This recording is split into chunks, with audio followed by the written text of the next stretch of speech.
Welcome to crime confessions. గతంలో గ్రామాల్లో పెట్టుబడిదారుల యొక్క పెత్తనాలకు లేదా అక్కడ జరుగుతున్న అరాచకాలు చూసి తట్టుకోలేక బడుగు బలహీన వర్గాల ప్రజల కోసం వాళ్ళ అభివృద్ధి కోసం చాలామంది యువకులు అడుగుబాటు పెట్టారు. అడవిలోకి వెళ్ళిన తర్వాత వాళ్ళు నిరంతరం తమ ప్రాణాలని పన్నంగా పెట్టి తమ కుటుంబాలని తల్లిదండ్రులని వాళ్ళకి త్యాగం చేస్తూ పేద ప్రజల కోసం చాలా కష్టపడ్డారు. ఆ విధంగా కష్టపడిన తర్వాత కొన్ని సంవత్సరాలకి వివిధ కారణాల చేత, అంటే కొంతమంది వ్యక్తిగత కారణాలు అవ్వచ్చు, మరి కొంతమందికి పార్టీల విభేదాలు అవ్వచ్చు, మరి కొంతమందికి ఇంకొక కారణంతో జనజీవన స్రవంతులు కలిశారు. ఆ విధంగా కలిసిన వారిని పరిచయం చేసే ఈ కార్యక్రమంలో ఈ వారం మన గెస్ట్ రజదక్క. అచ్చంపేటలో ఒకప్పుడు పోలీసులకి ముప్పు తెప్పలు పెట్టిన రజదక్క, వైఫ్ ఆఫ్ రమాకాంత్ అన్న. రజదక్క అంటే అప్పట్లో అచ్చంపేట నల్లమల్ల ఆ ఫారెస్ట్లో ఒక భయం ఉండేది. రమాకాంత్ అన్న రజదక్క పేరు చేత పోలీసులకి చుక్కలు చూపించేవారు. పట్ట పగల చుక్కలు చూపించడం అనేది రజదక్కకు ఒక ఫేమస్ అనేది తెలుసు. రజదక్క అచ్చంపేటలో ఉన్నప్పుడు ఎటువంటి కార్యక్రమం చేశారు, అసలు అడవి బాట ఎందుకు పట్టాల్సి వచ్చింది, పట్టిన తర్వాత వాళ్ళు పార్టీలకు వెళ్ళినప్పుడు పేద ప్రజల కోసం వాళ్ళు ఏ విధంగా కష్టపడ్డారు, అక్కడ ఉన్న చెంచుల కోసం వాళ్ళు నిరంతరం ఏ విధంగా వాళ్ళు పరిజ్ఞానం కానీ రాజకీయ పరిజ్ఞానం తీసుకురావడంలో వాళ్ళు ఏ విధంగా కృషి చేశారు అనే అంశాలతో పాటు ప్రస్తుతం ఆవిడ జీవితం ఎలా కొనసాగుతున్న విషయాన్ని ఆ అక్కగానే తెలుసుకున్నాం. అక్క నమస్తే. రజదక్క అచ్చంపేట, కొల్లాపూర్ ఆ ప్రాంతంలో ఒకప్పుడు మీ హవా. రజదక్క, రమాకాంత్ అన్న వీళ్ళందరూ పేర్లు చెప్తే చాలు భయపడేవారు. అంటే అప్పుడు పరిస్థితి ఆ విధంగా ఉంది కాబట్టి మీరు వెళ్ళారు. ఒక విధంగా చెప్పాలంటే పార్టీ ఆ విధంగా ముందుకు వెళ్ళబట్టి ప్రభుత్వం కూడా కిందకి దిగి గ్రామాల్లో మౌలిక సదుపాయాలు కల్పించడంతో పాటు మిగతా కార్యక్రమాలు చేపట్టడానికి వచ్చింది. అంటే మనం సామాజిక సమస్యగానో లేదా ఆర్థిక సమస్యగా చూడడం అనేది పక్కన పెడితే అసలు రజదక్క ఎందుకు అడుగుబాటు పట్టింది, రజదక్క కుటుంబ నేపథ్యం ఎలాగ ఉండేది, వెళ్ళిన తర్వాత అన్న ఎలా పరిచయం అయ్యారు, అక్కడ మీరు చేసిన కార్యక్రమాలు ఏ విధంగా ఉన్నాయి, బయటకు వచ్చాక అన్న ఏ విధంగా చనిపోయారు, ఇప్పుడు ప్రస్తుతం మీ జనజీవన స్రవంతి మీ జీవన విధానం ఎలా కొనసాగుతుంది? చాలా ఇబ్బందికరంగా ఉంది సార్. బయటికి రావడం అసలుకి రావద్దు నిజంగా. కానీ ఆ టైముల్లో అనివార్య పరిస్థితులల్లో నేను బయటికి రావడానికి కారణం ఏంటంటే హెల్త్ బాగాలేకున్నది, మలేరియా టైఫాయిడ్ వచ్చి నాకు నెత్తికెక్కినది. నేను బయటికి వెళ్ళిపోతున్నా. ఆ రోజు నా దగ్గర వెపన్ గుడక లేకుండే. పోయి ఒక లమ్మడి మీరు బయటికి రావడం చెప్పక ముందు మీరు అసలు పార్టీలోకి ఎందుకు వెళ్ళారు, అడుగుబాటు ఎందుకు పట్టారు? అంటే మా ఊరు ఫారెస్ట్ దగ్గర ఉంటుంది. అచ్చంపేట మాది, పక్కల అది బల్మూర్ మండలం కొండనాల గ్రామం. మా ఊర్లో మొత్తం దొరలది పెత్తనం చాలా ఉంటుంది. కానీ ఏ రోజు అట్లాంటి దొరలు మా కుటుంబం మీద ఎక్కడ కూడా చూపలేదు. కానీ బాగా మాది ఫారెస్ట్ పక్కల మా పొలము, అంటే ఇది ల్యాండ్. అక్కడ మా చెలక అంగం సేమ్ ఇట్లనే ఉండేది. అప్పట్లో మా తాత 70 ఎకరాలు సంపాదించిండు మంచిగా. ఇట్లాంటి పొలం వల్ల మేము మొత్తం అక్కడనే ఉండేవాళ్ళం మేము. ఆ క్రమం వల్ల అన్నలు వచ్చేవాళ్ళు. నాకు 90 ఏళ్ళ పరిచయం పార్టీ. నేను 5th క్లాస్ వరకు చదువుకున్నా. ఓకే. ఇంకా 90 ఏళ్ళ పరిచయం. అప్పుడు నేను చిన్నగా ఉన్న ఇట్లా గొర్రెలు బర్రెలు అనుకుంటా అట్లా ఇట్లా ఉంటుండేవాళ్ళం. ఇక తాత అట్లా ఉంటుండే. ఇక వస్తుంటూ పోతుంటూ ఉంటుండ్రి. అప్పుడు మాకేం తెలియదు, అలా ఆట పాట వరకే. ఆ తర్వాత ఇక కొన్ని అనివార్య పరిస్థితులల్లా నాకెందుకు అందులో పోవాలి, ఎందుకు అనేది ఒక ఆలోచన వచ్చింది. వస్తే ఫస్ట్ సాంబశివుడు స్పెషల్ కమాండర్ వచ్చాడు అది నల్గొండ నుంచి ఈ జిల్లాకు. అప్పుడు నేను వస్తాను అంటే, నువ్వు చిన్నగా ఉన్నావు, నీకు ఇంకా టైం ఉంది అని చెప్పేసి వదిలిపెట్టేసి పోయాడు. మళ్ళీ 3 ఇయర్స్ తర్వాత నేను అనుకోకుండానే ధనంకడికి డైరెక్ట్ వెళ్ళిపోయినా. అంటే ఇంట్లో వాళ్ళే చెప్పలేదా? ఎవరికి చెప్పలేదు సార్. అప్పటికే మా అన్న ఆర్ఎస్సీలో పనిచేస్తుండు. మా పెద్దన్న అప్పటికి కానిస్టేబుల్, కన్వానాలు వ్యవసాయం చేస్తారు. నాన్నకు 12 మంది మేము, అందులో నేనే చిన్నమని. ఇది పరిస్థితి. అప్పుడు ఇంకా వెళ్ళిపోయారు. మీకు సాంబశివుడు చిలక దగ్గరే, మా చిలక దగ్గరే. అప్పుడు స్పెషల్ కమాండర్కి వచ్చారు ఇక్కడ. అప్పటి నుంచి చనిపోయిన సుదర్శను, ఇక ఇప్పుడు కొంతమంది ఉన్నారు మనోళ్ళు, బయట ఉన్న వాళ్ళు వచ్చిన్నారు. ఇప్పుడు ఈ రాజన్న కూడా అక్కడ ఉన్న వాళ్ళు. అట్లా జరిగింది. పార్టీలకు వెళ్ళారు, వెళ్ళిపోయాను. పార్టీలకు వెళ్ళిన తర్వాత మీకు ఎవరు బాధ్యత తీసుకున్నారు? అప్పుడు జీవన్ అని మెదక్ డిస్ట్రిక్ట్ నుంచి వచ్చిండు, అప్పర్ ప్లాట్ల కమాండరు. కామ్రేడ్ దగ్గరికి వెళ్ళింటివి. కామ్రేడ్ మంచిగా చూసుకున్నాడు మమ్మ. ఒక 6 మంత్ తర్వాత క్యాంప్ జరిగింది. క్యాంప్కి వెళ్ళినాం. అప్పుడు నల్లమల్లల రమకాంత్ కమాండర్. అయితే చెంచులకి ఏంది అంటే పొలం ఉంది పెంటలల్లా. దాని తర్వాత ఏమైందంటే ఇది సబ్సిడీలో ట్రాక్టర్లు వచ్చినాయి సార్. వ్యవసాయం మీద కొద్దిగా అవగాహన ఉంది నాకు. ఇక్కడే ఉంచిపోదాం అని చెప్పేసి మాధవ్ డిసైడ్ అయ్యిండు. రాష్ట్ర కమిటీ సభ్యుడు మాధవ్ ఉండు కదా, ఉమ్, అన్న డిసైడ్ ఇక్కడే ఉండని వ్యవసాయం ఎట్లా చేయాలని. అప్పట్లో నాకు గడెం కొట్టడం మొత్తం టోటల్గా పని వస్తుంది సార్. ఉమ్, ఆ టైంలో ఇంకా నన్ను అక్కడ పెట్టేసి వ్యవసాయం చెంచోళ్ళకు ప్రత్యేకంగా మక్కలు ఆంద్యాలు వేపిచ్చి పండించినాం అక్కడ. చెంచుల్లో వాళ్ళకి పంట నేర్పడం నేర్పి నేర్పియడం. మామూలుగా వాళ్ళకి పండించడం వచ్చు, ఉమ్. కానీ కొంచెం ఆధునిక పద్ధతిలో నేర్పి ఇంకా చేయడం అట్లా చేసి ఒక 1 year ఉన్న అక్కడ కూడా. ఇంకా మీరు 6 నెలలు లోపల ఉన్నారు కదా, అంటే చెంచులకి మీకు మీ బాధ్యత తీసుకోకముందు అవు ఈ 6 నెలలు ఎప్పుడు కూడా అమ్మా నన్ను గుర్తు రాలేదు. ఎప్పుడు లేదు సార్, ఇప్పటికి లేదు. ఆ, అప్పుడే కాదు ఇప్పుడు గుడకలేదు. ఎందుకు అంత కసి? ఎందుకు సార్. హ్మ్. సరే, 6 నెలల్లో మీరు వెళ్ళగానే మీకు తుపాకీ ఎవరు పని బాధ్యత ఇవ్వకపోయినా సామాన్లు తీసుకెళ్లడం, నడిపించడం, ఎక్సర్సైజ్ ఇవన్నీ ఉంటాయి కదా, అవును ఇప్పుడు సార్. నడిపించిందా? అట్లా ఏం లేదు, నాకు 1 monthకే వెపన్ ఇచ్చారు. అంటే ఆ రోజు నేను బయట పని చేసిన కదా సార్, పార్టీకి పని చేసిన. ఇక ఆ టైంలో నాకు అన్నోళ్ళు ఎక్కడ పోగానే ఒక వెపన్ ఇచ్చారు. మరుసటి రోజే ఎమ్మడి తిప్పుకున్నారు. అప్పటికి నాకేం ట్రైనింగ్ ఇట్లా ఏమి ఇవ్వలేదు. ఆ తర్వాత ఎప్పుడైనా ఒక బాధ గాని, ఒక భయం గాని అనిపించలేదా? నాకు లేదు సార్. నైట్ టైం చీకట్లో అడవిలో పాము అని ఇవన్నీ వస్తుంటాయి కదా. ఎప్పుడు లేదు సార్, ఆ, ఎప్పుడు లేదు. మీతో పాటు ఎవరు ఉండరు అక్కలు ఇంకా? నాతో పాటు ఇక్కడ ఉన్న వాళ్ళు కవితక్క ఆ, ఇప్పుడు చేసింది, భాగ్యక్క చాలా సీనియర్ మాకున్న అక్క వస్తుందని చాలా ఆశించిన కానీ రాలే. సీనియర్ భాగ్యక్క ఉన్నది. వీళ్ళందరూ వచ్చారా? వాళ్ళందరూ ఆ, ఉన్నారు. ఇంకా అక్కడ మేము ఉన్నాం, ఆహా. అందరు మంచిగా ఉన్నాం, కలిసిన వాళ్ళం, సమిష్టిగా ఉన్న వాళ్ళం. బాగా ఆడవాళ్ళకి కొన్ని సమస్యలు ఉంటాయి, ఉన్నాయి సార్. కానీ అక్కడ అడవిలో కూడా ఉండేవా? ఉంటాయి కొంచెం అక్కడ వ్యక్తిగతంగా శారీరక సమస్యలు వస్తుంటాయి కదా. వస్తాయి, చూసుకుంటారు. అక్కడ పురుషులు మహిళలు అనే తేడా ఎవరు మా వాళ్ళు ఉండరు, వ్యత్యాసాలు ఎక్కడ చూడరు. మొత్తం సమాన హక్కు, ఉమ్, మంచిగా చూసుకుంటారు. ఉమ్. మహిళా కామ్రేడ్కి అయినా జెంట్స్ కామ్రేడ్ చూస్తారు, జెంట్స్ కామ్రేడ్కి ఏమైనా మహిళా కామ్రేడ్ చూసుకోవాల్సింది, కంపల్సరీ చూసుకోవాల్సింది. ఒక 6 నెలల తర్వాత మీకు చెంచులకి వ్యవసాయం నేర్పడం అనే కార్యక్రమం మీకు పార్టీ ఇచ్చింది. అవును సార్, ఆ పార్టీ ఇచ్చిన కార్యక్రమాన్ని భుజం మీద వేసుకుంటూ నేర్పారు. చేసినాం. ఆ విధంగా ఎంతకాలం ఉన్నారు అక్కడ? అక్కడ 1 year ఉన్నా సార్. ఇక్కడ అచ్చంపేటలో? అచ్చంపేటలో. ఆహా. అచ్చంపేటలో 6 నెలలు ఉన్నా. ఆ, సంవత్సరం నల్లమల్ల అడవుల్లో ఉన్నా. ఉమ్, ఆ తర్వాత కొల్లాపూర్కు పంపించారు. ఆ, కొల్లాపూర్కి వచ్చేసిన. అక్కడ ఒక 6 నెలలు 7 నెలలు చేసిన. ఆ, కొంతకాలం అయిన తర్వాత ఇక మళ్ళీ ఈ ఆర్గనైజేషన్ కొద్దిగా బెటర్ ఉన్నట్టుంది అమ్మాయి, కొద్దిగా తీద్దాం అని చెప్పేసి కొద్దిగా స్పెషల్గా నన్ను తీసారు. తీసి బయట మొత్తం సాంబశివుడు వర్క్ చేసిన నేను. ఉహు. ఒక సాంబశివుడు అన్నకి వెళ్ళక ముందు కొల్లాపూర్ ఇవన్నీ ప్రాంతం పనిచేస్తారు కదా, ఈ ప్రాంతంలో పీపుల్స్ కోసం మీరు చేసిన మంచి కార్యక్రమం చెప్పండి అప్పట్లో. అప్పట్లో ఇక కొల్లాపూర్లో కానీ అచ్చంపేట అంటే మీరు చెంచుల కోసం చేశారు. అవును సార్. కొల్లాపూర్ ఆ ప్రాంతం కొల్లాపూర్లో మేము రివర్ బెల్ట్ తోటి చాలా సంబంధం ఉంటుంది ఈ కొల్లాపూర్ వాళ్ళకు. ఉమ్, చేపలది ఎక్కువ. తర్వాత వలసల మీద ఇక్కడ వాళ్ళు ఎక్కడ లేరు. నేను ఈరోజు గతంలో మన మహేష్ అని చనిపోయాడు, తూంకుంట మహేష్. ఉమ్, ఆయన చనిపోయిన కామ్రేడ్ చనిపోయినప్పుడు వచ్చినప్పుడు అంత కొల్లాపూర్ అంతా మారిపోయింది సార్. నేను పార్టీలో ఉన్నప్పటికీ మొన్నటికి ఇప్పటికీ కొల్లాపూర్ అంతా మారిపోయింది. వాటర్ లేదు, వలస మీద తీసుకున్నాం సబ్జెక్టు. వలసలు పోవద్దు అని చెప్పేసి ఊర్లల్లో తిరగడం, ఆర్గనైజేషన్ చేయడం, వాళ్ళకి ధైర్యం కల్పియడం, దాని మీద ఫైట్ చేయడం.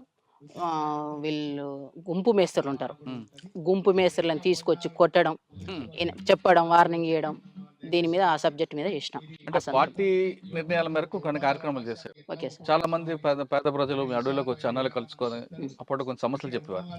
చెప్పినప్పుడు వాడిని దండించాలి లేదా శిక్షించాలి, ప్రజాకోర్టులో వాడిని పనిష్మెంట్ ఇవ్వాలి అనే నిర్ణయం తీసుకున్నవి మీరేమైనా ఒకటి చేశారా? సింగిల్ గా కాకుండా గ్రూప్ చేసినాం.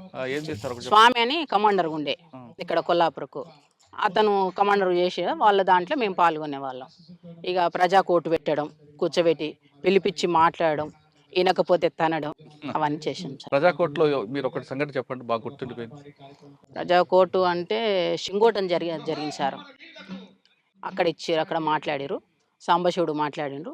నేను సెంట్రీ పోస్టు, నీవు ఎక్కడ సార్ నా సెంట్రీ పోస్టు అది అట్లా. అక్కడ అంటే తర్వాత కుడికిళ్ళలో కూడా ప్రజా కోర్టు పెట్టినాం. ఆడగుడక కొంతమందిని పిలిపించి మాట్లాడి ఆడగుడక ఇంటర్వ్యూ ఇచ్చి అవి చేసేసినాం అక్కడ కూడా. ఓకే. నల్లమల్లలో మీరు సమయంలో సార్ సాంబశివుడు అన్నతో ఎక్కువగా ఉండేవారు కాబట్టి ఆయన మీద అటాక్ చేయడానికి చాలా రకాలుగా దాడులు జరిగాయి కదా ఎక్స్చేంజ్ అవును ఆఫ్ ఫైర్లు. ఒకటి తప్పించుకున్నారు ఏమైనా? ఒకటని గుర్తుందా ఎవరు సాంబశివుడా మేమా? మీరు? నేనా సార్? ఆయనతో పాటు ఉన్న సమయంలో సార్ ఒకటి చెప్పండి. ఇది మన కొండనాల బిల్లకల్ అడవులు సార్.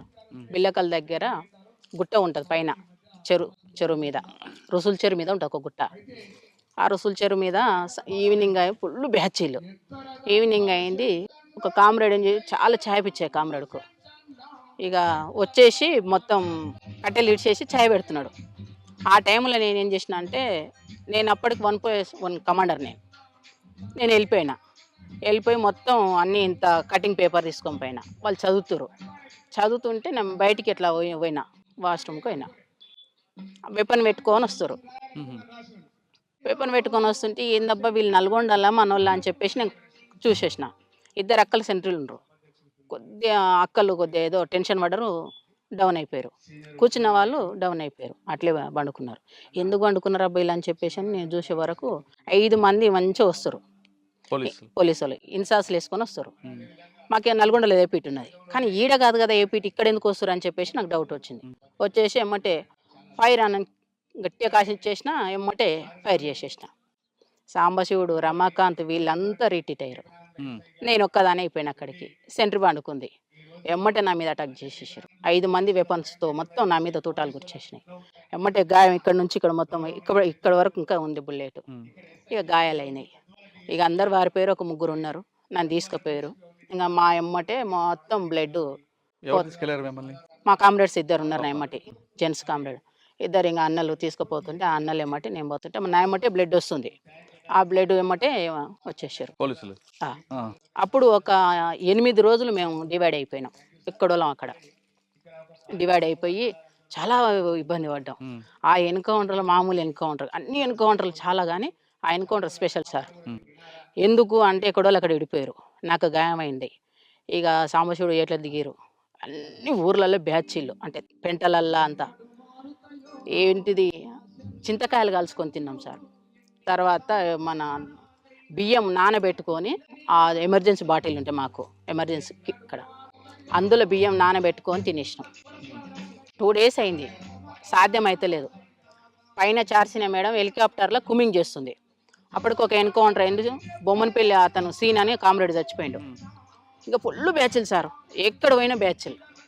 ఇక నాకు సాయంత్రం వరకు మొత్తం ట్రీట్మెంట్ చేసేసారు. మళ్ళీ తెల్లారి ట్రీట్మెంట్ చేసేసి బ్లడ్ కంట్రోల్కి వచ్చేసింది.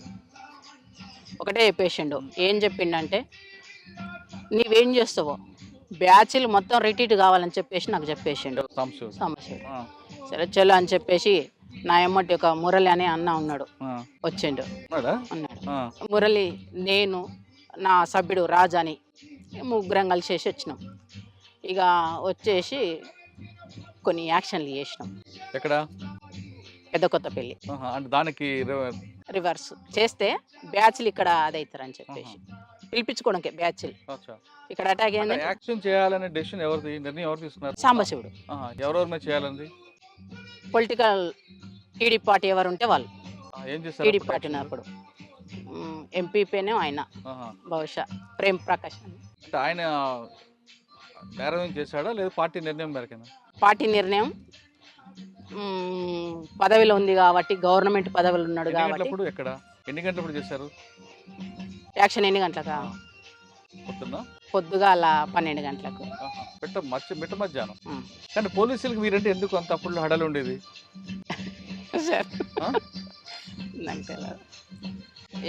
నాకైతే తెలియదు, కానీ అది అట్లా నిలిచిపోయింది జిల్లాలో అయితే. రజిత టార్గెట్ అని ఒక టీమే తిరిగేది కదా? అవును సార్, టీమే కదా సార్. రిలయన్స్ ఫోన్లో నా కోసం అచ్చంపేటలో మజీద్ సిఐ అని 200 ఫోన్లు ఇచ్చిండు. ఇప్పుడు ఉన్నాడు మజీద్ సార్, డిఎస్పీ. ఎక్కడ? హైదరాబాద్లో చేస్తుండు. నా కోసం స్పెషల్గా పంపించిండు. ఎందుకు 200 ఫోన్లు? ఏడ కనిపిస్తే ఆడ ఫోన్ కొట్టారు రజిత అక్క, అంతే ఇచ్చేసిండు. ఎక్కడ కూడా అది కాలే. పోలీసులు ఇంత నిర్బంధం పెట్టినప్పుడు కూడా సార్, నల్లమలలో సాంబశివుడు కానీ, మీరు కానీ, తర్వాత కృష్ణన్న కానీ, రమాకాంత్ ఈ విధంగా తప్పించుకున్నారంటే చెంచుల సహకారమైనా లేదు? ప్రజలు ఇంపార్టెంట్. ప్రజలతో మమేకం అయితే ఎంత ఎవరైనా ఓడిపోతారు. ప్రజలు తలుచుకుంటే ఎవరైనా మనం చీడ పురుగులమే సార్, నాకు తెలిసినంత వరకు అయితే. ఇక నేను తిరిగే క్రమంలో బాగా టార్గెట్ చేసిరు నన్ను, మామూలు టార్గెట్ చేయలే. ఇక ఏమంటారు దాని బ్యాచీలు రకరకాల ఎదురుపడి పీకులాడుకున్నాను గలీజ్గా. అప్పుడు నేను మావోయిస్ట్ అని మర్చిపోయినా. నేను ఎందుకు ఎవరు ఏ బ్యాచ్? పోలీసులు నేను మావోయిస్ట్ అని మర్చిపోయినా. వాడు గలీజ్గా అన్నప్పుడు మనం ఎందుకు అనాలి? అసలు యాక్చువల్గా మా పార్టీలో మావోయిస్ట్ పార్టీ అని అనొద్దు గలీజ్గా. మావోయిస్ట్ పార్టీలో గలీజ్గా మాట్లాడదు. ఈ క్రమంలో అతను అంటుంటే, పోలీస్ అంటుంటే నేను కూడా వాళ్ళు ఎదురు పడినప్పుడు ఎందుకు తిట్టుకోవడం ఎందుకు వచ్చింది అంతవరకు? ఎందుకు వచ్చిందంటే నేను ఇట్లా ముఖం కడుగుతుంటున్నా. ఒకటైంది సార్, ఫుల్ జ్వరం వచ్చింది. ఇట్లా ముఖం కడుగుతున్నా, లేచి అమ్మలు వస్తామ్మ అన్న చిలకల కొబ్బరి చెట్టు మాడి చెట్టు ఉంది. అమ్మలు వస్తున్న క్రమంలో ఇట్లా ముఖం కడిగి ఇట్లా చూస్తే బ్యాచ్లు అక్కడి వరకు వచ్చినాయి, సేమ్ షెడ్ వరకు వచ్చేసినాయి. అబ్బా ఇక్కడ వరకు వచ్చినాయి ఏంది ఇట్లా చూసి, షాము ఏం పోలీసులు లేకురా అన్న. ఏం కామ్రేడ్ అన్నా, కామ్రేడ్ ఎప్పుడు వెళ్ళిపోయాడు. నేనేం చేయాలి? నేను జ్వరం అతనున్నా. లేచి చూస్తే అంతా మొత్తం బ్యాచ్లు చుట్టుముట్టేసినాయి. ఆ బ్యాచ్ మొత్తం నాకు రౌండ్ ఆఫ్ చేసినాయి. ఏం చేయాలో నాకు అర్థం కాలే. ఒక ఎంత 8-9 ఫీట్ల ఎత్తుకు గోతి ఉంటుంది, గోతిలో దుంకేసిన. ఇక్కడ పోయింది అని చెప్పేసి అన్నారు. వాళ్ళు అటు వాగానే ఇట్లా లేచిన. ఇంకా బూతులను తిట్టుకుంటే ఏమంటారు, ఫైర్ చేయలే వాళ్ళు. ఫైర్ చేస్తే పడిపోయేదాన్ని. వాళ్ళు నేను కనీసం ఒక 6 కిలోమీటర్ రన్నింగ్ సార్, 6 కిలోమీటర్ మామూలు రన్నింగ్ కాదు. ఫస్ట్ టైం అది ఇంకొకటి ప్లేన్ ఏరియాలో రన్నింగ్ మామూలు ఉండదు. అట్లా రన్నింగ్ చేసిన, పరిగెడుతూ బూతులు తిడుతూ పరిగెట్టారు. ఇంకా అట్లా వెళ్ళిపోయేసిన. ఆడ తప్పించుకొని పోయి ఇంకొక ప్లేస్కి పోయినా. ఇంకొక ప్లేస్కి పోయి వర్షాన్ని ఉంటే, ఆ వర్షాల వైపు వర్షాన్ని ఎర్జి ఉంటుంది కదా ఒడ్డు, ఆ ఒడ్డు పక్కల వండుకున్న వర్షాన్ని స్టార్ట్ చేసుకొని నా పైన పక్కనే వచ్చేసి కాలు చేతులు కడుక్కుంటాడు పోలీస్ ఆయన ఉడక బోర్కాడ. ఏందబ్బా అని ఇట్లా చూస్తే అట్లే అనికి పండుకున్నా. ఏమనుకోలే, వెపన్ తీసుకుని ఎడబెట్టుకుని ఎట్లనే అనికి పండుకున్నా. ఆయన ఏమనలే, ఆయన కడుక్కుంటుండు, వేసి కడుక్కుంటుండు. నేనేం చేస్తున్నా, వెపన్ ఇట్లా ఆయన చూడంగానే వెపన్ ఇట్లా పెట్టుకొని వండుకున్నా. అంటే తను ఏమైనా చేస్తే ఫైర్ చేసుకొని చనిపోవాలంతే, వాళ్ళకైనా చిక్కొద్దు మనం. అది మా పార్టీ బాగా చెప్పారు. నన్ను చూడలే చూడలే. ఈయనొక్కడు ఇతను వచ్చి అక్కడ కనుమ బ్యాచ్ ఉంది, వెళ్ళిపోయారు. వాళ్ళు వెళ్ళిపోగానే కొద్దిగా అసలు ముందుకు జరిగేసి ఆ వెపన్ ఆనే పెట్టేసి మళ్ళీ ఎప్పట్లేక మామూలుగా ఊర్లోకి వచ్చేసి ఒకంత అప్పటికే 4-5 days అయింది. అన్నం లేదు, ఫుల్ ప్లేను. ఇదంతా ఏరియా అచ్చంపేట ఉప్పునంత మండలంలో. ఇంకా తినేసిన మళ్ళీ మార్నింగ్ లేచిన. మళ్ళీ మార్నింగ్ ఏడికి వెళ్ళినంటే ఐనూలు పక్కకి వెళ్ళిన సార్. ఐనూలు మధ్యలో ఆ క్రమంలో అక్కడ ఏనపోటు వచ్చేస్తారు. అప్పుడు కూడా ఏం చేయాలని అర్థం కాలే. ఆ ఏనపోటు వస్తుంటే ఏం చేసిన, బుడ్డ విషయం ఇదే టైం ఇంకా బుడ్డశని వీక్తున్నారు. వాళ్ళతో పాటు అట్లే బుడ్డశని వీక్కుంటా ఆ బుడ్డలు పీకిన చెత్త తీసేసి కార్బాన్ మీద వేసేసిన. స్టెన్ కార్బాన్ ఎప్పుడు నాకు తీసి దాని మీద పడేసిన. అయిపోయాయి. వాళ్ళు ఎవరో చెలుకోవాలి అనుకున్నాను. ఆ కొనాక అడిగింది. నేను ఇక్కడ మళ్ళీ ఇంకా బుడ్డశని వీక్తున్నా. సాధారణంగా ఒక దగ్గర మీటింగ్ పెట్టుకున్నప్పుడు పార్టీలో సార్ ఏదైనా ఇష్యూ రిట్రీట్ అవుతారు. మీరందరూ విడిపోతారు. అవును సార్. విడిపోయిన తర్వాత ఎక్కడెక్కడికి వెళ్తారు? అందరూ కలిసి పరిగెట్టరు. అవును. వాళ్ళు మీ అందరూ ఎక్కడ కలుస్తారు? కలవాలనుకుంటే ప్లాన్ ఏంటి? ఏ పిటి పెట్టుకుంటాం సార్.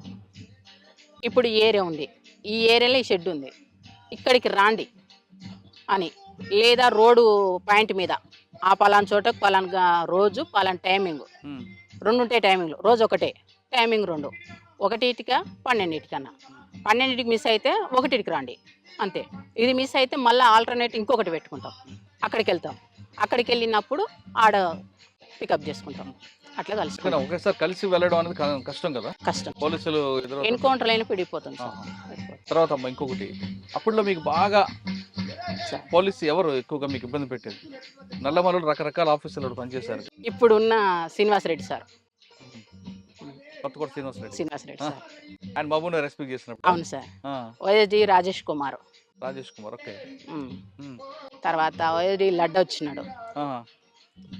తర్వాత మన మేడం చారుసీన మేడం. వీళ్ళందరూ మీకు బాగా టైట్ చేస్తారా? బాగా టైట్, మామూలు టైట్ కాదు. శ్రీనివాసరెడ్డి ప్రేలను అంతా ఎన్కౌంటర్లు అయినాయి. ఇక మేడం ప్రేలను కొద్దిగా అందరినీ ప్రజలకు రాగుంజి బయటికి రప్పించింది. ఆ ప్లాన్ చేసినాను. దానివల్ల నాకు చాలామంది సరెండర్ అయ్యిండ్రు. ఇంకొకటి నిర్బంధం కూడా ఎక్కువైంది సార్ వాస్తవంగా. నిర్బంధం ఎక్కువైంది, కమ్యూనికేషన్ తెగిపోయింది. నాయకత్వం అంతా ఏఓబి వెళ్ళిపోయారు. మాకు ఎవరు లేని పరిస్థితి ఏర్పడ్డది. ఇంకంతా చిల్లంబల్లమైంది. కోనాపూరి సాంబశివరితో పాటు వాళ్ళ తమ్ముడు రాములు ఎప్పుడైనా మీకు ఎదురుపడ్డాడా? చర్చలప్పుడు ఏపీటీ నేనే ఇదే ఏరియాలో తీసుకొచ్చిన. ఆహా. ఈ ఎక్కడ? ఏరియాలే అమ్మని, నాయనని, అన్నని ఆహా. చర్చలప్పుడు. అచ్చా. ఇంకా ఆ తర్వాత సరే, పార్టీ విప్లవం పక్కన పెడితే సార్ మీ ఇద్దరి మధ్యన వివాహం ఎలా జరిగిందమ్మా? రమాకాంతానికి మీకు పరిచయం ఎక్కడ? నేను కొల్లాపూరు సభ్యురాలుగా వచ్చిన సార్. అంటే డిప్యూటీ కమాండర్గా వచ్చిన. ఆ క్రమంలో తనకి ఏమనిపించిందో లెటర్ పంపించిండు. లెటర్ పంపిస్తే నేను ఆ లెటర్ ఇప్పకుండా సాంబశివుడికి తీసుకుపోయి ఇచ్చేసిన.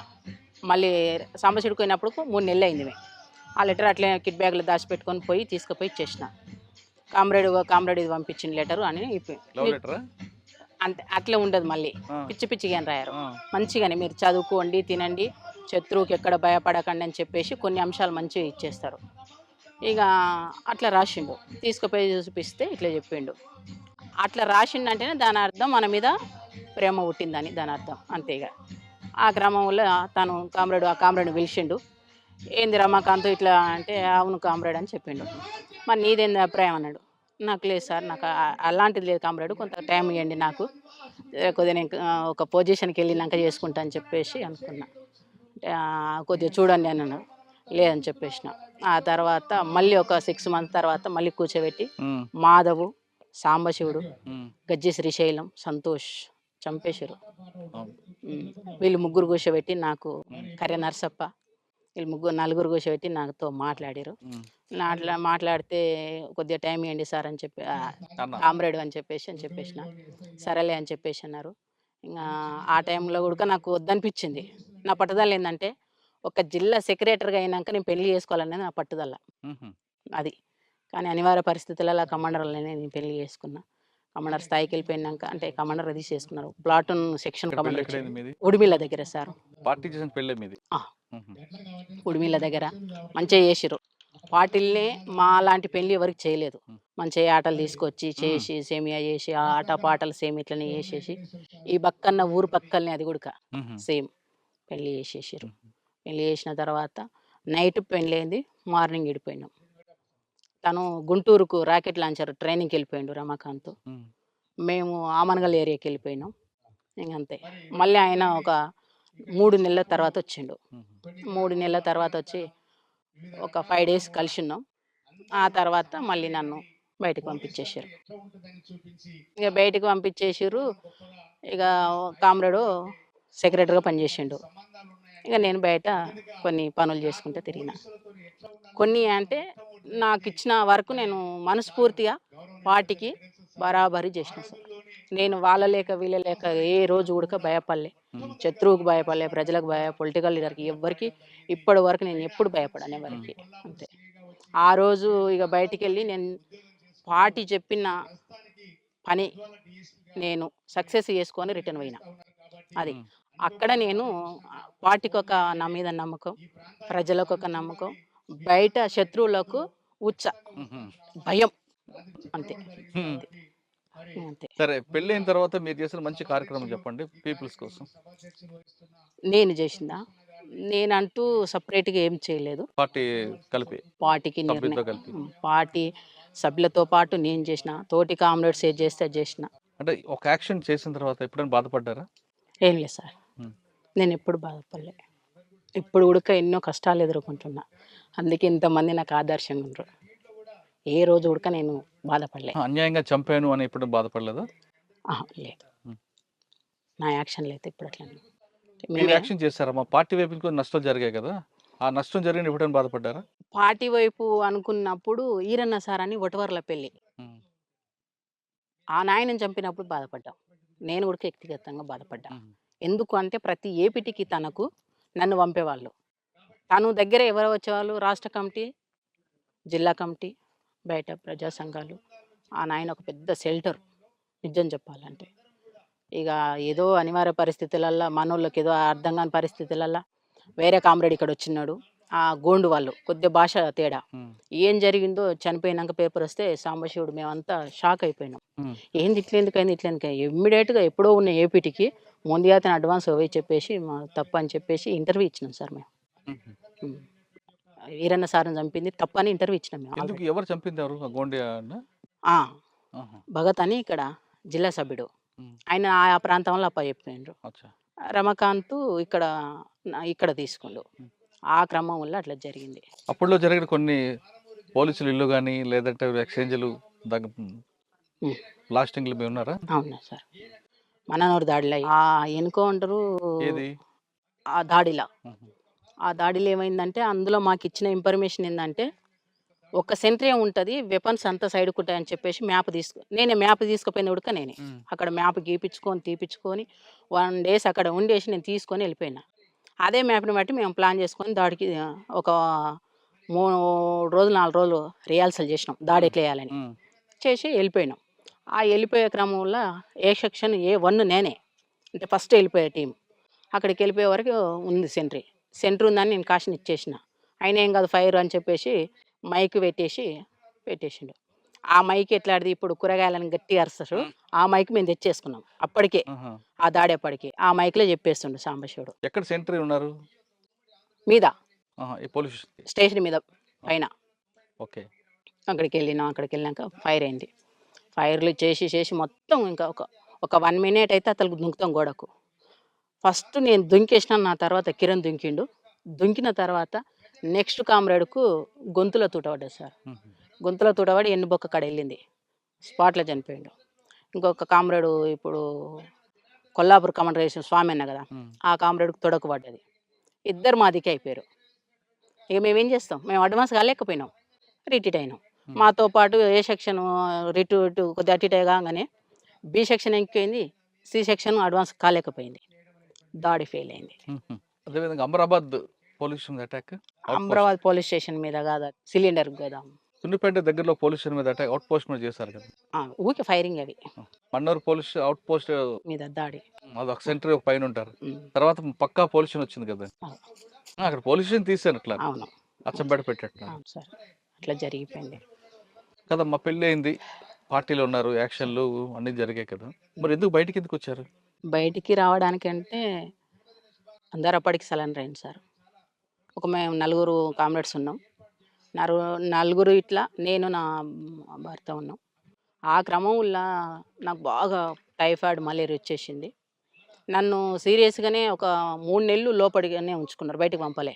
ఎందుకంటే ఈమె సీరియస్‌గా బయటకు పోతే మళ్ళీ తిరిగి చంపేస్తారనేది ఒక బాగా ఉన్నది. పంపలేదు. చివరికి రమాకాంత్ ఏం చేసిండు, హెల్త్ అన్న బాగా చూపించుకొని డెన్నులన్న ఎక్కడన్నా పెడదాం అని చెప్పేసి పంపించిండు. పంపించేస్తే అచ్చంపేట ఏరియాలోకొచ్చిన. వాళ్ళేమో లంబడోళ్ళు. వాళ్ళ గుడిసె దగ్గర ఉన్నా. వాళ్ళే స్నానం చేపిచ్చిర్రు. జ్వరం జ్వరం కాదు. రొట్టిచ్చిర్రు. తిన్నా, కూర్చున్నా. కూర్చున్నాక అమ్మ టైం అయితుంది మరి పోదాం హాస్పిటల్‌కన్నా. అమ్మ పొద్దుగాల తోలుకుపోతున్నది ఆ లంబడోళ్ళ అమ్మ బిడ్డ చెల్లెలు. ఆ పిల్లని మారిందని మాకు తెలవదు. ఉహు. పండుకున్నాం. కరెక్ట్ 4 గంటలకు వచ్చేసిర్రు పోలీసోళ్ళు. 4 గంటలకు వచ్చేసి మంచం వేసిర్రు. మంచం మీద నేను పండుకున్నా. వచ్చేసి వెపన్ ఇట్లా పెట్టేసిర్రు. ఇట్లా మొఖం మీద చెదర తీసిర్రు. అట్లా బెడ్‌షీట్ తీయంగానే ఇట్లా చూస్తే అన్ని వెపన్సే కనిపిస్తున్నాయి. వెపన్స్ కనిపించే వరకు ఇట్లా లేసి చూసిన. చూసే వరకు ఇక పోలీసోళ్ళు. ఏమనలేదు సార్. ఎవరు మీరంటే "నువ్వు లేవు" అని అంటే మా సభ్యుడు ఒకడు వచ్చిండు అందులో. "నువ్వు లేవా అక్క" అని లేచిన. ఏందని? "ఏం లేదు అక్క" అని. సరే ఈడనే ఉండండి. ఏంటికి వచ్చిరన్న. ఏమనలే. ఏంటికి రాలేదు మళ్ళీ ఎందుకు వెపన్స్ తీసుకొని వచ్చినావు అని చెప్పేసి అన్నా. లేదక్క అని ఆ అబ్బాయి అన్నాడు. సరే ఈడనే నిలబడరా అని చెప్పేసి అన్నా. అన్నాక వాళ్ళేమనుకున్నారంటే జ్వరం ఉంది ఈమె ఎక్కడ పోతుందని అనుకున్నారు. పోలీసులు. అంతే ఉమ్, నిర్లక్ష్యంతోటి ఉన్నారు. ఉమ్, ఇక గిరిబాబు ఎస్ఐ కొట్టండి కొట్టండి అంటూనే ఉండు కానీ కొట్టలే. వాళ్ళు కొట్టొద్దనే ఉన్నట్టుంది ప్లాన్. ఇక ఏమనలేదు. గుడిసె స్టార్ట్ చేసుకున్న ఒకటే పరారు. ఉమ్. అంతే పరారైనా ఇక ఆ జ్వరం మొత్తం ఎక్కడ పోయినా నాకు తెలియదు. 4 డేస్ అసలుకి నేను ఎక్కడో ఏం చేసినా నాకే తెలియదు సార్. అప్పటికి మేము బాగా ఇబ్బందులు ఉన్నాం. మళ్ళీ పొయ్యి వచ్చేసి బిల్లకంట్ల ఆ పోలీసులు పోయే దారిలో వండుకున్నాం. ఉమ్. దారిలో వండుకుంటే అక్కడ మొత్తం మా రిలేషనే మొత్తం వచ్చేసిర్రు. ఎవరు ఈడ వండిర్రు, ఎవరో చంపేసిపోయారు అని చివరికి వస్తే నేను అక్కడ మా అన్న ఉన్నాడు. మా అన్న మా మేనబావ ఉంటాడు. వాళ్ళిద్దరు కలువ పోటు వచ్చేసారు. చూసినాక ఎవరు మీరంటే ఏమంటలేను. ఇంకా చివరికి వచ్చేసి తీసుకెళ్ళారు ఇంటికి. ఇంటికి తీసుకెళ్ళి ఏమైందమ్మా ఏమైందని, ఏం లేదు. ఇంటికి గుడక తీసుకపోలేదు వాస్తవంగా. అక్కడ వాళ్ళ గుడిసె ఉంటుంది, గుడిసె దగ్గర కూర్చోబెట్టారు. వీళ్ళు తీసుకొని పోతుంటే అక్కడ నుంచి పోలీసులు వచ్చేసారు. గుడిసెని రౌండ్ అప్ చేసారు. అంతే ఇక ఏం మాట్లాడలే వాళ్ళు, రౌండ్ అప్ చేసారు. ఇక మా అన్న అంటుండు, మా చెల్లెని చంపకండి, మా చెల్లెని చంపకండి, వచ్చింది మేము చెప్తాం సార్, మేము చెప్తాం సార్ అని మొత్తుకుంటాడు. ఏం చంపముకో లక్ష్మి, ఎందుకు బాధపడతావు ఆగు అని చెప్పేసి అన్నారు. అంతే ఇక తీసుకొని పైనకి తీసుకొని కొద్ది దూరం నడిపించారు. 4 కిలోమీటర్లు నడవాలి, వెహికల్ ఉండదు అక్కడ. 4 కిలోమీటర్లు నడిచినాక ఇంకా వెహికల్ వాళ్ళ వెహికల్ అని ఎక్కించుకొని వచ్చారు. అప్పటికే మా అన్న మా ఊరు మీకు అరెస్ట్ చేశారా? అవును సార్. సరెండర్ కాదు. లేదు సార్. మరి రమాకాంత్ ఎప్పుడు దొరికారు? రమకాంత్ దొరకకుండా తనంతలకు తను నా తర్వాత 3 నెలల తర్వాత తను ఎవరి వాళ్ళకు ఫోన్ చేసి వాళ్ళ ద్వారా సరెండర్ అయ్యాడు. అంటే పార్టీకి చెప్పే సరెండర్? ఇంకా పార్టీ ఎక్కడ సార్ ఈ జిల్లాలో లేదు. మా ఇద్దరు వరకే క్లోజ్ లేదు. సభ్యులంతా వెళ్ళిపోయారు.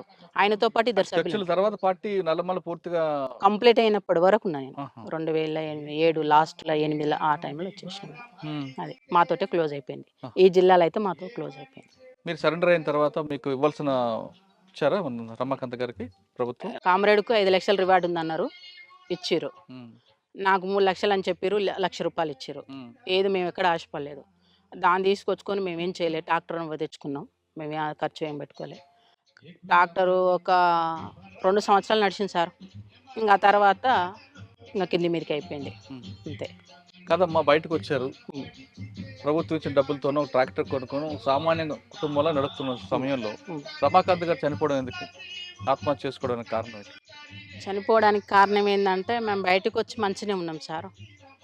మంచిగా ఉన్న క్రమం వల్ల ఈ పొలిటికల్గా మేము ఎక్కడ ఎదిగిపోతామో అని చెప్పేసి బాగా ఒత్తిడి చేశారు మా మీద. వాళ్ళకు పొలిటికల్కు పోలీసు వాళ్ళు వచ్చేసారు. ఇక పోలీసుల టార్చర్ మామూలుగా లేదు సార్. మాకు ఎంత అంటే అంత మామూలుగా లేదు. ఇక అదే టైంలో మా ఊర్లో ఒక అతను మర్డర్ జరిగింది. ఆ మర్డరు మా రమకాంతే చేసిందని చెప్పేసి ప్రపోజల్ చేసి తన మీద నెట్టేసారు. నెట్టేస్తే తను ఓపెన్గా పోయి చెప్పలేడుగా, నేను చెప్పలేనని చెప్పలేడుగా, చెప్తూనే ఉండి అప్పటికైనా అయినా వినలేదు. తీసి ఇక లోపల పడేసారు. జైలు 7 నెలలు జైల్లో పెట్టారు. ఆ జైలు తర్వాత కేసుల మీద కేసులు ఒక్క 40 కేసులు వేసారు సార్ మా మీద, తన మీద. ఆ 40 కేసులు వచ్చే వరకు 7 నెలలు బెయిల్ రావడానికి. అది తిరగడానికి ఒక 3 సంవత్సరాలు మొత్తం కంప్లీట్గా కోర్టుకే తిరిగింది. ఒక అత్తమామ సంపాదించిన ఒక 4 ఎకరాల ల్యాండ్ ఉంటే అమ్ముకున్నా, ఒక ప్రైవేట్ ప్లాట్ ఉంటే అమ్ముకున్నా, ఒక బేస్మెంట్ ఉంటే అమ్ముకున్నా. ఇక నానా కష్టాలు పడ్డా. ఎవరి దగ్గరికి పోయినా కానీ ఆ రోజు ఈరులు సూరులు అని మాట్లాడారు ప్రతి ఒక్కరు, ఎవరు సహకరించాలి. అంటే అప్పుడు అనిపించింది నాకు, ఇలాంటి చెత్త వ్యవస్థకు మనం పనిచేసినామా, నేను ఎందుకు పోయినా, ఈయన ఎందుకు పోయిండు, ఎందుకు చేసిండు చెత్త వ్యవస్థలా, మాకు అప్పుడు అనిపించింది సార్. అప్పటి వరకు మంచిగా అనిపించింది. కానీ ఆ తర్వాత బయటకు వచ్చినాక మేము ఇన్ని ఇబ్బందులు పడుతుంటే ఎవరికి మాకు హెల్ప్ చేయలే. ఏ పొలిటికల్ లీడర్ హెల్ప్ చేయలే, ఏ పోలీస్ హెల్ప్ చేయలే. సాధారణ జనం మమ్మల్ని అంటేనే ఒక దొంగ, ఒక రవిడి ఈ కోణంలోనే చూసిండు. ఆ పరిస్థితిలో వెళ్ళిపోయింది. అప్పుడు అర్థమైంది వ్యవస్థ అంటే ఏంటో మీకు. అంతే. ఈ చెత్త వ్యవస్థకి మేము ఎందుకు చేసినాము, అందుకే ఇప్పటి వరకు నా మైండ్లో ఈ చెత్త వ్యవస్థకి ఎందుకు, ఇప్పటి కూడా పొలిటికల్గా రాని పిలుస్తారు నన్ను, కానీ ఇలాంటి వ్యవస్థకు నేను సెట్గానేమనిపించింది సార్. నేను అది చాలా అసలు ఇవన్నీ ఒడిదుడుకులు ఎదుర్కొంటూ వస్తున్నాం. నేను పార్టీలా బలంగా ఒడిదుడుకులు ఎదుర్కొంటూనే ఎదిగిన, ఇక్కడ ఉడక ఒడిదుడుకులతోటే బతుకుతున్నా. అన్న ఎలా చనిపోయారు, ఆత్మహత్య చేసుకున్నారా? అవును సార్. అన్న మీద తెలిసి వయసులో లోపలికి వెళ్ళారు. అవును సార్. అమ్మా నాన్న కాదని అక్కడ పార్టీ ఆదేశాల మేరకు పీపుల్స్ కోసం పనిచేశారు, రమాకాంత్ పెళ్లి చేస్తున్నారు. ఒక చిన్న కుటుంబం మీది. మీకు జీవితం అంటే పార్టీ లేదంటే రమాకాంత్ అన్న, ఇంకా వేరే ప్రపంచం ఏం తెలియదు సార్. బయటకు వచ్చిన తర్వాత ఇంక ప్రపంచం అంతా కూడా రమాకాంత్ అన్న పాప. అటువంటిది ఒకేసారి రమాకాంత్ గారు సూసైడ్ చేసుకుంటే, ఆత్మహత్య చేసుకుంటే మీకు ఏమనిపించింది? ఇక కుటుంబం జీవితం అంత ఇంతే అనుకున్నారా? అంటే అంతకన్నా ముందు తను జైల్లో ఉన్నప్పుడు ఫీల్ అయినా సార్. నేను జైలు కాడికి ఒకరోజు తప్పించి ఒకరోజు, పాప చిన్నది, ఒక 2 సంవత్సరాల పాప. ఆ పాపను ఎత్తుకోవాలి, పోవడానికి ఛార్జీకి పైసలకు కూలి పోవాలి నేను. కూలి పోతే 2 రోజులు కూలి పోతే ఆ కూలి పైసలు తీసుకొచ్చుకొని ఈ జైలు కాడికి పోవాలి నేను. ఈ స్టేజ్‌కి వచ్చేసింది నా పరిస్థితి. ఇక అప్పుడు అనుకున్నా వద్దు ఇట్లాంటి పరిస్థితులు వద్దని చెప్పేసి చాలా కష్టపడి, చాలా ఇబ్బందులు పడి తనని బయటికి తీసుకొచ్చుకున్నా. తనని బయటికి తీసుకొచ్చుకున్నాక ఇంకా అప్పులు చాలా అయినాయి. ఏం చేయాలో మాకు అర్థం కాని పరిస్థితి. ఒక్కొక్క కేసుకి ఒక్కొక్క లాయర్ ఒక 50,000 తీసుకున్నారు సార్. అట్లా 40 కేసులున్నాయి నాకు మా సార్ మీద. ఆ 40 కేసులు నేను ఎక్కడి నుంచి ఎట్లా కట్టాలి? అన్నీ తీసుకొచ్చిన తర్వాత, అమ్మేసిన తర్వాత చాలా ఆర్థికంగా ఇబ్బందులు ఎదుర్కొన్నాం. ఎదుర్కొన్నాక కొద్దిగా అటో ఇటో కొద్దిగా మంచినే తను ఎక్కడ పోకపోయేవాళ్ళు. తన పాపను పెట్టుకొని ఉండేది. చిన్న షాప్ పెట్టుకొని ఉండేది. నేను వెళ్ళేదాన్ని కూలికి. డైలీ కూలికి పోయి నేను భోజనం కోసానికి సంపాదించుకుని నేను ఏమి సంపాదించాలి ఇప్పటి వరకు కూడా ఏం సంపాదించుకోవాలి. ఆ క్రమంలో ఈ ప్రజలకు మనం ఎందుకు చేసినాము చివరికి ఇదేనా అనిపించింది నా మనసుకు. ఆ రోజు బాధ అనిపించింది. తను చనిపోయిన నాడికన్నా ఆ రోజే ముందే ఫస్టే బాధ అనిపించింది. అట్లా అనిపించింది. ఆ క్రమంలో అత్త మామ కష్టపడి సంపాదించిండు. ఈ క్రమంలో మీకు నయ్యం ఎప్పుడైనా ఎదురుపడలేదా? నాకు ఏ రోజు నయ్యంతో పాటు ఇదే నల్లమలలో మీకు ఇంకొక వ్యక్తి ఉన్నారు, బాలన్న అని. ఆయన ఎప్పుడు ఎదురుపడ్డాడు? నాకు ఏ రోజు టచ్లో లేరు. తర్వాత అన్న చనిపోయిన తర్వాత మీ జీవన విధానం కొనసాగుతుంది. పాప ఇప్పుడు కూడా ఇక కూలి బంద్ చేసుకున్నా. కూలి బంద్ చేసుకొని కొద్దిగా గొప్ప ఆ పని ఈ పని చేసుకోవడం. ఇక అయింది ఇప్పుడు ఆన్లైన్ బిజినెస్ చేయడం, కొన్ని బట్టలు అమ్ముకోవడం అట్లా గడిపిన. అందులో కూడా నాకు బెనిఫిట్ కాలేదు. ఇదంతా కాదని చెప్పేసి ఇప్పుడు చిన్న ఎక్కడన్నా ఏనన్నా ఇక జీవన ఉపాధి కోసం కష్టపడుతున్నా. కానీ సంపాదించేది ఏం లేదు. అన్నం కాడికి అంతే. కడుపు ఉంటే చాలు. కడుపు నిండి ఉంటే అవే మాకు కోట్లు, అవే లక్షలు అంతే. ఇప్పుడు అసలుకి సొసైటీలో నేను బతకొద్దు నిజం చెప్పాలంటే. ఈ స్థాయిలో నేను కమాండర్ స్థాయిలో పనిచేసి వచ్చి ఉడుక్క ఇంత చీప్గా బతుకుతున్నా అంటే ఎవరు లేరు. మా కామ్రేడ్స్ అందరికి అదే బాధ. వాళ్ళు బయట ఎవరు చెప్పుకోలేరు. ఒకప్పుడు మేము హీరోలం, సొసైటీకి వచ్చేవరకు జీరోలైనాం కదా. ఇప్పుడు ఈ జీరోలో పోయి వేరే వాళ్ళ దగ్గర మేము చేతి జాపుకొని అడుక్కోలేము. మేము సమాన హక్కు కోసం కొట్లాడిన వాళ్ళము, వాళ్ళ మీద ఫైట్ చేసిన వాళ్ళము. చివరికి వస్తే వాళ్ళని అడుక్కో అంటే మాకెంత చీప్ అనిపిస్తుంది. మైండ్ ఒప్పుకుంటా సార్? ఒప్పుకోదు. కాబట్టి అదా ప్రాంతాల పెళ్ళాలు మగండ్లు బాగా ఇబ్బంది పడి తర్జన భర్జనగా బతుకుతుండ్రు. ఇక నా కొడుక అదే పరిస్థితి. ఎవ్వరికి ఇంట్లో ఆస్తులు లేవు, పాస్తులు లేవు. ఆ పూటకు బతికితే చాలనే ఫీలింగ్ అందరికి ఉంది. అంతే సార్ మా పరిస్థితి. చెప్పొద్దు ఇప్పటి వరకు ఏ గవర్నమెంట్ సహకరించలే. ఏ రాజకీయ నాయకుడు వచ్చి మీకు మేము అండదండాలు ఉంటామని మాట్లాడలేము. మనకు నీకెందుకమ్మా మేము ఉన్నామని ఏ పోలీసు వాళ్ళు అనలే. ఇంకా ఒక రాయి వేసిరు గోతిలో పడితే, కానీ ఒక చెయ్యితో ఇచ్చి మమ్మల్ని బయటికి తీయలేదు.